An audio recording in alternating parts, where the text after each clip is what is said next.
boa tarde. Na próxima quarta-feira, 15 de outubro, comemora-se mais um Dia do Professor.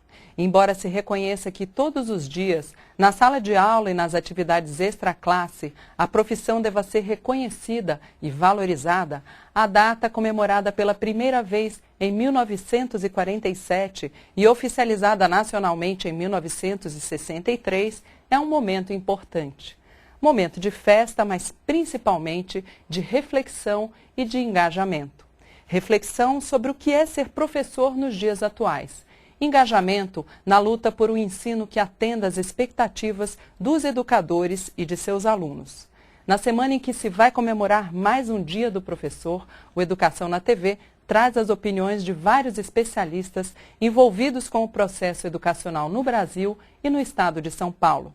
A APUESP continua acreditando ser o diálogo, em alto nível, o caminho para a conquista da educação pública de qualidade que todos desejam. A educação é do tamanho da vida. Não há começo, não há fim, só travessia. A eleição de domingo, 5 de outubro, em todos os 5.564 municípios brasileiros, demonstrou a maturidade da democracia em nosso país. Eleitores envolvidos com os rumos da educação tiveram a oportunidade de escolher candidatos comprometidos com a escola pública. Mas votar foi apenas o primeiro passo. Daqui para frente, é preciso acompanhar e cobrar as promessas feitas durante a campanha. Agora, nesse instante que prefeitos municipais são eleitos, estão em campanha, vão ser eleitos, vamos fazer os compromissos para aplicar na educação um tanto a mais do que o mínimo. O mínimo hoje são 25%.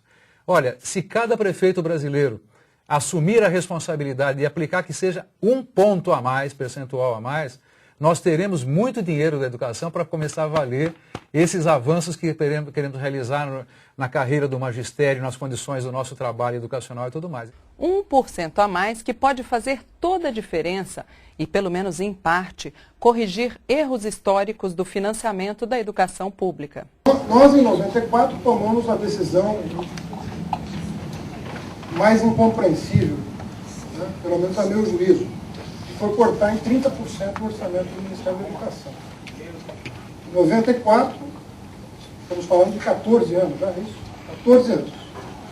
Há uma conta de 7 bilhões por ano, estamos falando de quase 100 bilhões de reais que a educação perdeu ao longo de 14 anos.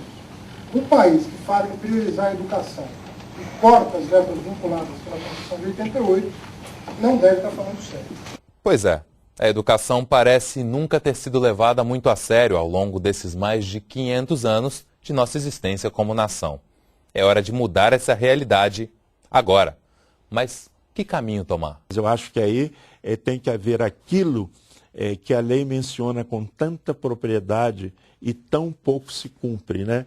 Ela diz que todo o sistema de ensino deve funcionar em regime de colaboração. É preciso que uns colaborem com os outros. Ninguém vai dizer, aquela é uma criança municipal, aquela é uma criança estadual. Aquela é uma escola municipal, aquela é uma escola estadual. Não, isso aí é um todo, tem que ser visto num conjunto. E, evidentemente, cada um vai entrar com a sua parcela.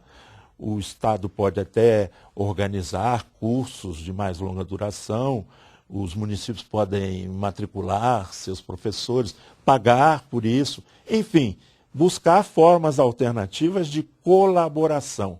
Educação é assunto amplo e complexo que exige o olhar em todas as direções. Mas há que se ter um rumo definido para chegar à escola dos nossos sonhos. Uma escola com equipamentos, infraestrutura e profissionais valorizados. Os educadores hoje, mesmo sem as condições ideais, lutam bravamente para oferecer o melhor aos seus alunos. Eu avalio que essa escola pública só não foi à falência justamente pela dedicação dos profissionais da educação. Eu tenho certeza que a educação pública só não está pior nesse país por conta do trabalho desenvolvido dentro da escola pelos trabalhadores. Não é? Por isso que eu ainda digo que ela é discutível. Porque se fôssemos não fosse pelos trabalhadores, a educação que nós vivemos é essa que não resiste a qualquer avaliação feita. Nós, professores, professoras, continuamos firmes, porque esse é o nosso trabalho e vamos continuar a nossa luta, né? Queremos e esse país merece uma educação de qualidade. O Brasil só vai avançar na área da educação se nós pudermos atrair para o magistério, especialmente para o magistério, os melhores entre os melhores.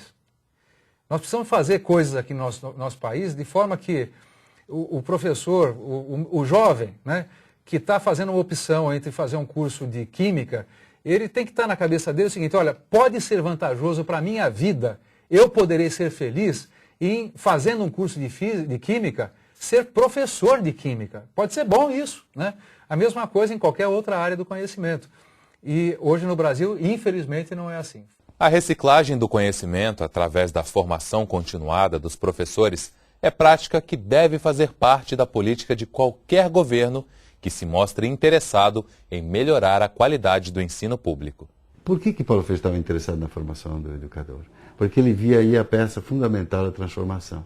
Não que a transformação se desse através da educação exclusivamente, mas a educação, dizia ele, transforma os homens que transformam o mundo, né? Então a formação inicial e continuada do professor em Paulo Freire, ela se centra numa nova lógica de formação, uma nova cultura política.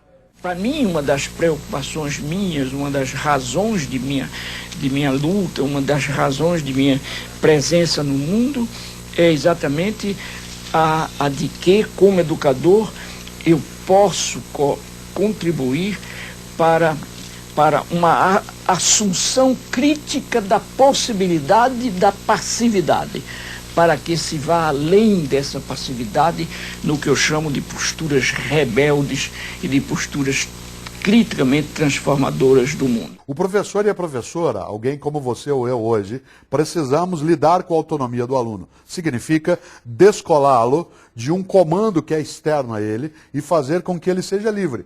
Livre significa independência para criar, construir, pensar e procurar. A independência de um e de outro, ela não impede a capacidade de uma sociedade livre. Ao contrário, a democracia é o modo como nós temos de regular as nossas liberdades. A ética é o pano de fundo em relação aos princípios e valores que nos levam a uma conduta na vida coletiva. Por isso, a autonomia jamais, como foco no trabalho do aluno, ela abre mão do trabalho do professor. Anote na sua agenda o calendário de luta dos professores estaduais para esse mês de outubro. De 13 a 17, Semana Nacional de Luta, organizada pela Confederação Nacional dos Trabalhadores em Educação. Dia 16, audiência pública sobre diretrizes curriculares nacionais. Dia 17, Conselho Estadual de Representantes ampliado, com a realização de mesa de debate. E no dia 31 de outubro, Assembleia Estadual dos Professores. Ensinar é um exercício de imortalidade. De alguma forma, continuamos a viver naqueles cujos olhos aprenderam a ver o mundo pela magia da nossa palavra. O professor não morrerá jamais. De direito, né, esta categoria que é a mais importante categoria, ela tem que ter a sua dignidade garantida. E a dignidade nossa garantida, ela não é garantida por concessão, mas pela própria escolha nossa de sermos professores e professoras. Então, um bom dia dos professores. Todo dia é nosso dia, mas em especial este 15 de outubro, que ele seja um bom dia para todos nós. O presente que o Educação na TV oferece a todos os educadores do Estado neste 15 de outubro de 2008 é a promessa de continuar divulgando para a sociedade a real situação da rede oficial de ensino paulista e a luta permanente da categoria por melhores condições de trabalho, salário digno e plano de carreira, entre outras reivindicações. Até sábado e uma ótima semana do professor.